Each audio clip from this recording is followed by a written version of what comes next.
Ahí. Ahora sí.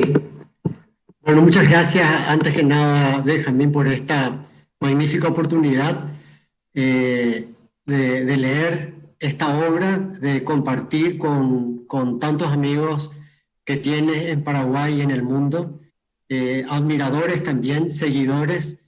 Eh, en realidad, contigo, al ser casi de la misma edad, compartimos algunas vivencias, fuimos testigos de la dictadura, de sus efectos en nuestro país.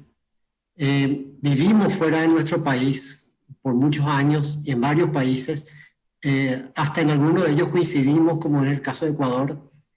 Y esta obra realmente me interesó porque también yo durante los primeros 3 meses de este duro confinamiento que fueron sometidos aquí en Europa, me dediqué a reflexionar sobre eso lo que tú mencionas, ¿verdad? La ciencia, sobre mi yo interior, sobre el destino al cual estaba llamado o estoy llamado, así como con ustedes, con tu familia, también compartimos la misma fe cristiana. Entonces, me reflexioné también sobre mi destino al cual estaba llamado por nuestro Señor, sobre mi nación y sobre todo nuestro rumbo. Eh, y tú hablas allí de los científicos, ¿verdad? De los pensadores, de los grandes pensadores. Haces mención de destacados personajes nacionales y mundiales que hacen parte de nuestra nacionalidad y de nuestro acervo y conocimiento científico, filosófico, político o de la literatura. Tu libro nos habla de, como recién lo mencionaste, de Bonpland, Humboldt, de Barrett, de Rousseau, de Thomas Friedman, que fue el profesor tuyo en los Estados Unidos, y tantos otros. Eh, y ahí al respecto, ese jardín que tú mencionas, Benjamín, y como tú dices, yo soy docente, soy científico y, y trato de vincular, buscar el origen de la verdad. Eh, y hablando del jardín, Fernando de la Mora, todos sabemos de que es, creo, la única ciudad del Paraguay que no tiene un parque público. Pero tú hablas de tu jardín, ¿verdad? Que por lo tanto se convierte en un lujo, ¿verdad? Eh, y allí también quiero traer aquí a colación un comentario sobre la última carta del Papa Francisco a recordando la Jornada Mundial de la Paz, ¿verdad? Y él habla del jardín, él habla de proteger el jardín. Y la primera concepción de un jardín que existe en la literatura, que yo sepa, está en el Génesis, ¿verdad? En el primer capítulo del Génesis, en donde dice, y puso Dios al a Adán y Eva, al hombre en el jardín del Edén para cultivarlo y para protegerlo. Eh, bueno, y tu libro, muy vinculado, este pensamiento mío al progreso, a la ciencia, a la tecnología. Tu libro nos muestra cómo hemos evolucionado y también menciona cómo hemos involucionado en varios aspectos como nosotros como civilización y también como individuos hemos cambiado en todos estos años. Tu libro nos habla también nos habla de la confrontación que hemos vivido como compatriotas, ¿verdad? Eh, y ahí voy a dejar aparte eso, no quiero entrar en detalle porque me voy a centrar más en lo científico, ¿verdad? Pero también vinculado la confrontación eh, entre nacionales, entre compatriotas, eh, eh, habla de la Guerra Fría, entonces también hubo una confrontación entre diferentes pensamientos políticos.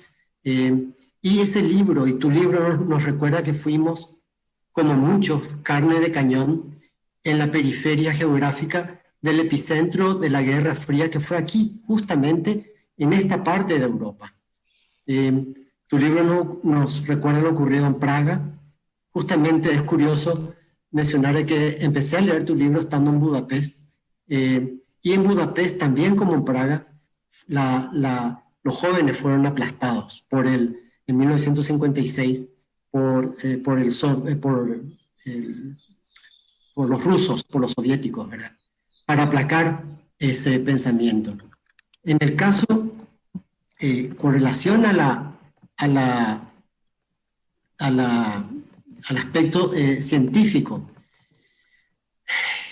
también tenemos diferentes paradigmas que, que están enfrentados en esta pandemia, y que nos ha hecho pensar durante esta pandemia.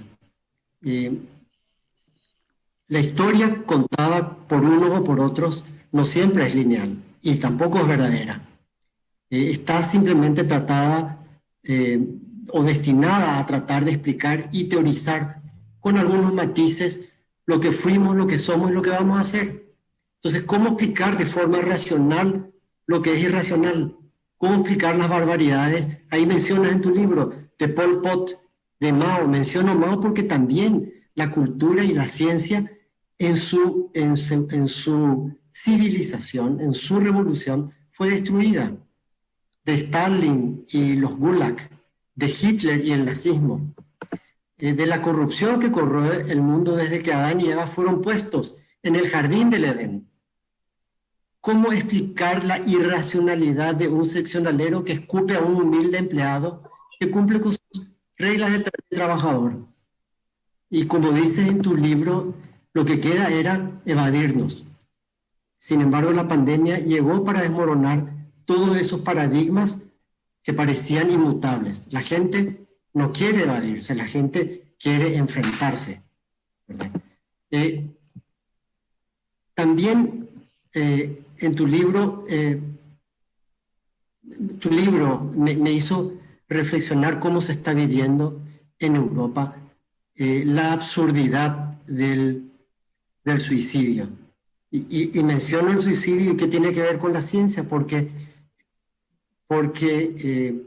forma parte del pensamiento. La ciencia forma parte del pensamiento, forma parte de un proceso de desarrollo de la civilización, ¿verdad?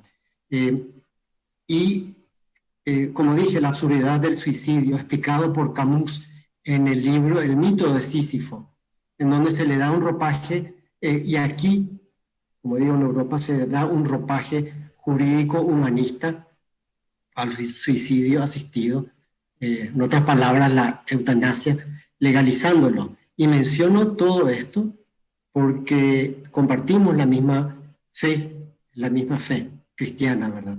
Entonces, ¿a dónde quiero ir? Quiero decir que vamos abandonando ese antropocentrismo teologizado por doctrinas monoteístas hacia el ecocentrismo donde todo es relativo. Entonces, vamos avanzando sin pausas, hacia una reingeniería social que fue ya iniciada en los años 70 por Kissinger y más tarde por Rockefeller, y en este milenio la inercia se encarga por sí sola del cambio del paradigma.